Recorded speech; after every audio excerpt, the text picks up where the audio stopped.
इस special episode में आप यही देखने जा रहे हैं। तो सबसे पहले चलते हैं तमिलनाडु के कोयम्बटूर।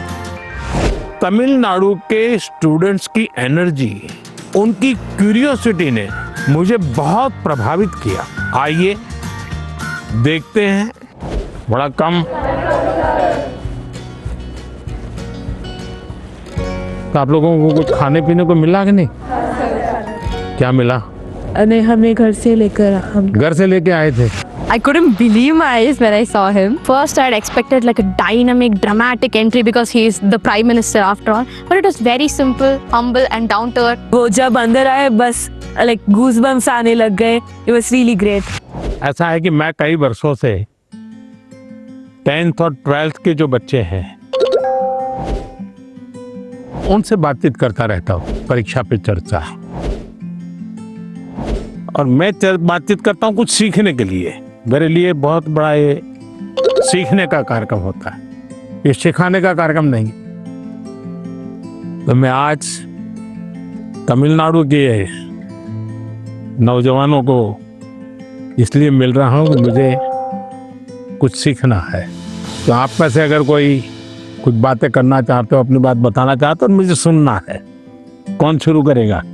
छवि जैन है मेरा नाम। मुझे स्टार्टअप करना है, तो मुझे किन किन विषय की जानकारी चाहिए और एजुकेशनल लेवल पे मुझे क्या करना होगा जिससे मुझे स्टार्टअप के लिए मदद मिल सके। आपकी बात एकदम सही है। मैं भी आजकल जब भी किसी नौजवान से मिलता हूँ तो तुरंत कहते हैं स्टार्टअप। पहले आपका ध्यान इस बात पे होना चाहिए कि आप क्या करना चाहते हैं। कुछ स्टार्टअप ऐसे हैं जो सिर्फ टेक्नोलॉजी में इनोवेशन करना चाहते हैं।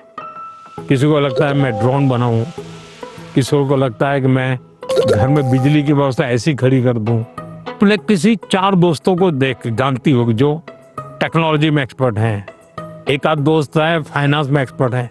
चलो 4 लोगों की टोली बना दे, साइड में अपन स्टार्टअप शुरू करते हैं। जरूर नहीं कोई स्टार्टअप के लिए कोई 25 साल की उम्र चाहिए, आप कभी भी शुरू कर सकते हैं। छोटे छोटे स्टार्टअप से भी काम शुरू हो सकता है। तो मैं समझता हूँ कि अगर आपकी रुचि है तो बहुत अच्छी बात है। कुछ स्टार्टअप चलाते हैं, तुमको मिलने जाना और एक प्रोजेक्ट रिपोर्ट बनाओगे, उनको बताना चाहिए मैं तो स्कूल से हूँ, मैं स्कूल का प्रोजेक्ट बना रहा हूँ। तो वो छुपाएगा नहीं, आपसे बताएगा। तो धीरे धीरे आपको ज्ञान भी मिलेगा कैसे कर सकते हैं।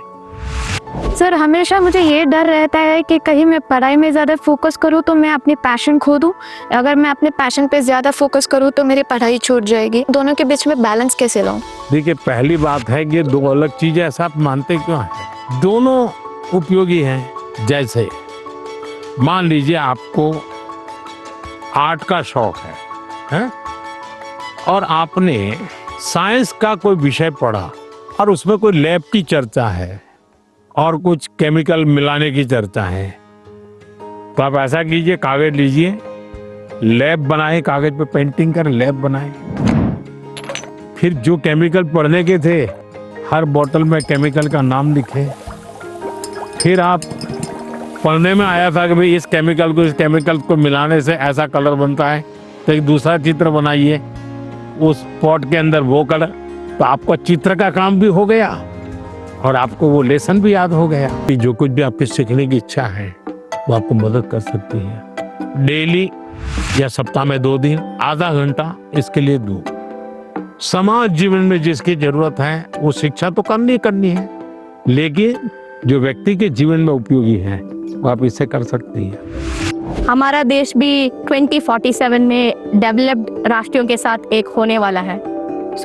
मेरा प्रश्न क्या है कि हम नवयुवक इसे हासिल करने के लिए क्या कर सकते हैं? मुझे अच्छा लगा कि मेरे देश के 10th 12th के बच्चों के मन में भी 2047 विकसित भारत का ड्रीम है। ये मेरे लिए बहुत बड़ी खुशी की बात है ना। आज मुझे अब मजा आएगा। वाह, देखिए ये चीज है ना। अब 2047 में विकसित भारत यानी क्या है?